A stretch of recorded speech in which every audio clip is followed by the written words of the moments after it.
Wakati Yesu aliwauliza wanafunzi wake, watu wanasema mwana wa Adamu ni nani?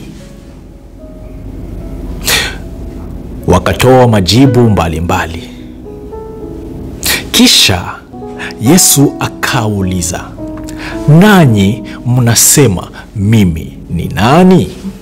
Petro akamjibu, wewe ndiye Kristo mwana wa Mungu aliye hai. Yesu akamwambia, mwili na damu havikukufunulia hili, bali Baba yangu Baba yangu. Kisha akasema, juu ya mwamba huu nitalijenga kanisa langu. Sasa msingi wa kanisa la kweli, msingi wa kanisa la Kristo, msingi ya wale ambao wanamwabudu Mungu kwa kweli na kwa haki, unapatikana katika ufunuo wa kujua Yesu ni nani. Msingi wa kanisa la kweli ambalo ni kanisa la kiroho halipatikani ndani ya dini lako, halipatikani ndani ya denomination ambayo wewe unapitia, kama ni SDA, kama ni Baptist, kama ni nani. Msingi wa kanisa ya kweli inapatikana kwenye ufunuo wa kujua Yesu ni nani. Na sasa mtu akikosea kumjua Yesu katika roho, hata kama anaabudu kwa bidii, ibada yake haina maana. Nitarudilia hiyo.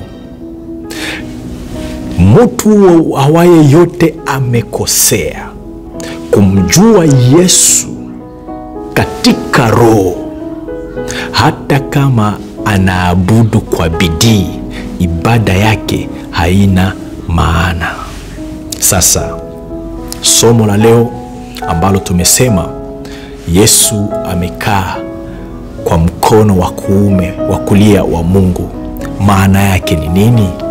Na hii fundisho ya leo nitaifanya iwe mfupi, sababu sitagusa maandiko yote ambayo yanazungumza kuhusu Yesu amesimama, amekaa kwa mkono wa kulia wa Mungu, lakini nitakupatia tu maana yake, ili wakati wote utakuwa unakutanana na hilo andiko usiwe unachanganyikiwa, lakini uwe umeisha kuwa na ufahamu, uwe umepewa tayari mwangaza wa kukuambia inamaanisha hivi.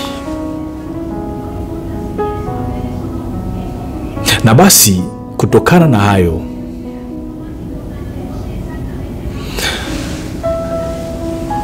nitapenda niseme hivi. Wanadamu wengi wanapenda kusema kwamba Yesu ameketi kwenye kiti kando ya Mungu mwingine, na wanakuonesha kwamba kuna Mungu mmoja hapa na Mungu mwingine amekaa karibu yake. Lakini kama tulivyosoma katika kitabu ya Yohana sura ya 4 mstari wa 24, inatuambia kwamba Mungu ni roho. Na Yohana wa kwanza sura ya 18, Biblia inatuambia hakuna mtu hawaye yote ameisha kumuona Mungu, sababu Mungu ni roho. Sasa Etienne alimuona Mungu vipi? Sababu roho haina mwili wala mifupa wala mahali maalum pa kukaa. Kwa hiyo usemi mkono wa kuume wa Mungu sio mahali pa kukalia pa kimwili.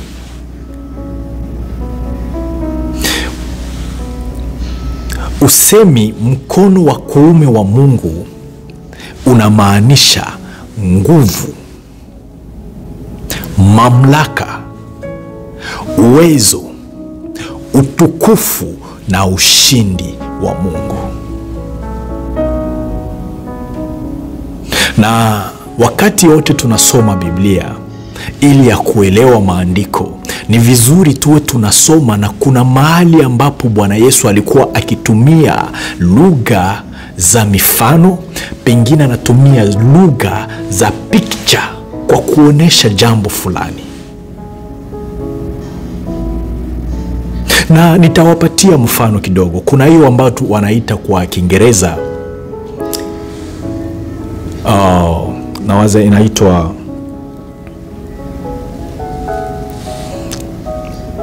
come on Felician, come on. Inaitwa kwa Kiingereza figurative speech. Figurative speech sio kitu ambayo inakuelezea mambo ambayo yako direct. Acha nikupatie mfano. Tukisoma katika kitabu ya Mathayo sura yake ya 16 mstari wa 28, inasema baadhi ya walioko hapa hawatakufa mpaka wamuone Mwana wa Adamu akija katika ufalme wake. Sasa watu wengi hawaelewi hili, lakini ukiangalia baada ya siku 6, ukisoma Mathayo sasa sura yake ya 17, hapo tulikuwa tumesoma Mathayo sura 16, Mathayo sura ya 17 mstari wa kwanza mpaka wa pili, wakati Yesu alibadilishwa sura mbele ya Petro, Yakobo na Yohana, uso wake ulikaa kama jua, mavazi yake yakawa meupe kama nuru. Waliomuona katika utukufu wake ilikuwa ni Yohana, Petro na Yakobo. Sasa kwa maneno mengine, walimuona Yesu katika mkono wa kuume wa Mungu. Sababu kumuona Yesu katika utukufu wake ndiyo kumuona katika mkono wa kuume wa Mungu. Sababu tulisema inamaanisha kuona, tulisema mkono wa kuume wa Mungu inamaanisha nguvu, mamlaka, uwezo, utukufu na ushindi. Naelewa? Sasa tunaposoma maandiko, na andiko ambalo watu wengi wanakuwa wanaleta kwa kusema Yesu amekaa kuume kwa Mungu, inapatikana katika kitabu ya Matendo ya Mitume sura yake ya 7 mstari wa 55 mpaka 56, mahali ambapo walikuwa wakimupiga mawe Stefano, lakini Stefano akiwa amejazwa na Roho Mtakatifu alitizama mbinguni, akaona utukufu wa Mungu na Yesu akiwa amesimama katika mkono wa kuume wa Mungu. Sasa Stefano aliona miungu wangapi? Sababu ilikuwa ni maono. Na ukisoma Biblia, wakati mtu amepewa maono, katika maono hayo unaweza ukaona na ukatizama vitu fulani, lakini maana yake ni ingine. Ndiyo kwa maana tunaona wakati Nebukadneza naye alipewa ndoto, Nebukadneza aliona sanamu kubwa. Ukisoma hiyo katika kitabu ya Danieli sura yake ya 2, lakini sanamu hiyo iliwakilisha wafalme, si sanamu halisi ya dhahabu na chuma. Kwa hiyo Stefano hakuona viti viwili vya enzi, aliona ni utukufu wa Mungu. Alimuona Yesu katika nguvu za kikamilifu za uungu wake. Yaani Yesu alikuwa katika mamlaka ya juu ya kabisa. Na hiyo ndiyo anaita mkono wa kuume wa Mungu. Mkono wa kuume wa Mungu unaashiria nguvu zake, sana sana wa kuokoa, sana sana wa kusaidia. Ndiyo mahali pote ukisoma katika Biblia, mahali pote wanatumia sana sana mkono wa kuume wa Mungu, inakuwa ni kwa njia ya nguvu za Mungu kuwasaidia wanadamu, nguvu za Mungu kutumika kwa kuponya wale ambao wako ndani ya shida. Tunasoma katika Zaburi sura yake ya 118 na mstari wake wa 15 mpaka 16, nasema mkono wa kuume wa Bwana umetenda mambo yenye nguvu, mkono wa kuume wa Bwana umetukuzwa. Amen. Tunaona anaongea kuhusu mkono wa kuume wa Bwana. Sasa hiyo mkono wa kuume wa Bwana ni huu mkono kama wetu ama ni kitu kingine? Tumeambiliwa kwamba mkono wa kuume wa Bwana unamaanisha nguvu zake Bwana, mamlaka yake Bwana. Sasa tusome katika kitabu ya Kutoka sura yake ya 15. Mimi nitasoma sura ya 6, lakini unaweza soma hapo. Ilikuwa ni wimbo ambao Waisraeli walikuwa wakiimba. Wanasema, mkono wako wa kuume e Bwana umejipambanua kwa uweza, mkono wako wa kuume umewavunja adui. Sasa wakati Israeli walivuka bahari ya Shamu, kulikuwa na hiyo furaha ambao walipewa, wakaanza kuimba wakisema, mkono wako wa kuume e Bwana umewavunja adui. Wakati walisema vile, naweza nikakuuliza, Waisraeli waliona mkono mkubwa unayovunja maadui? Swali ni hilo na jibu lake ni hapana. Sababu ile ambao wanaita ni mkono wa kuume inamaanisha ni nguvu za Mungu zilizofanya kazi hiyo. Sasa kumuona Yesu katika mkono wa kuume inamaanisha Yesu katika nguvu zote za kiungu. Mkono wa kuume wa Mungu ni Mungu, yani ni nguvu za Mungu. Stefano alipomuona Yesu katika mkono wa kuume, aliona Yesu katika uweza na mamlaka yote ya uungu. Na kwa nini Yesu alikuwa akisimama? Sababu ukisoma katika kitabu ya Luka sura ya 22 mstari wa 69, inasema, tangu sasa mwana wa Adamu ataketi mkono wa kuume wa nguvu za Mungu. Hapo tunaona ataketi. Lakini katika Matendo ya Mitume sura ya 7 mstari wa 55, Stefano anamuona amesimama, sio ameketi. Sababu kusimama kuna maana. Alikuwa yuko tayari wa kutenda, alikuwa yuko tayari wa kuhukumu, alikuwa tayari kuokoa, alikuwa tayari kutetea.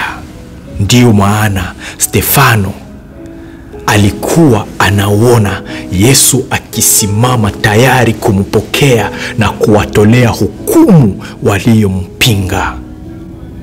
Lakini sababu Stefano alimuona Yesu amesimama ndani ya nguvu na alikuwa tayari kumtetea, ndiyo kwa maana Stefano akamwambia, Bwana usiwawekee dhambi hii. Sababu Mungu ambaye ni Yesu alikuwa amesimama na yuko tayari kuwahukumu. Ndio kwa maana Stefano alisema, Bwana usiwawekee dhambi hii.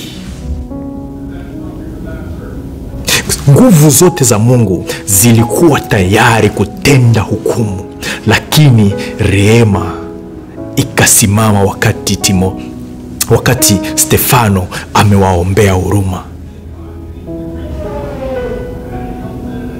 Mkono wa kuume wa Mungu ni mamlaka na ushindi. Yesu katika mkono wa kuume ni Yesu katika utukufu wa uwezo kamili wa uungu. Sasa maono ya Stefano ambao ni ufunuo wa Yesu kama Mungu mwenye nguvu, haijamaanisha ni kwamba Yesu anakaa hapa na Mungu anakaa mahali pengine. Kwa hiyo tunaposema Yesu yuko katika mkono wa kuume wa Mungu, tunamaanisha Yesu ndiye nguvu, mamlaka na utukufu wa Mungu unaodiririshwa. Si kwamba amewekwa pembeni ya Mungu mwingine, hapana. Yeye ndiye Mungu katika nafasi ya mamlaka ya juu kabisa. Hii ndiyo maana ya Yesu kuketi ama kusimama kwa mkono wa kuume wa Mungu. Haijamaanisha Mungu yuko hapa, sababu Mungu ni roho, hauwezi ukamwona. Haijamaanisha Mungu yuko hapa na Yesu yuko hapa, hapana. Those are figurative speech. Wakati tunasoma maandiko ni vizuri kuelewa kuna mahali wameweka prose, kuna mahali wameweka poem, kuna mahali wameweka maandiko fulani fulani, na hiyo Mungu amefanya kwa makusudi ili ya kuwapoteza watakayopotea. Na sasa sisi ambao ni watoto wake tuelewe ukweli kupitia neno la Mungu. Sasa mahali pote utakapoona maandiko Yesu amekaa kwa mkono wa kuume wa Mungu, usiwaze kwamba ni Mungu yuko hapa na Yesu yuko hapa. Maandiko yana maneno yake, na ni maandiko ndio inatufafanulia ni nini inayomaanisha. Jesus in his full power, in his majesty, ndio maana ya Yesu katika mkono wa kuume wa Mungu. Mimi ni mtumishi Cornerstone. Tunapatikana katika kikundi la Sauti ya Mapinduzi ya Wakristo. Tunawaletea ukweli, na mkiwa na maswali, kama kuna yale hamjasikia, muendelee kutuuliza. Mungu ataendelea kutufunulia, alafu tutaendelea kushare. Naomba mbarikiwe nyote, na kama mnaweza kusaidia, ukisikia mafundisho haya yanakuletea mwangaza, share na wengine, like ama subscribe, ili itupatie na nguvu ya kuendelea kuhubiri. Mbarikiwe nyote katika jina la Yesu.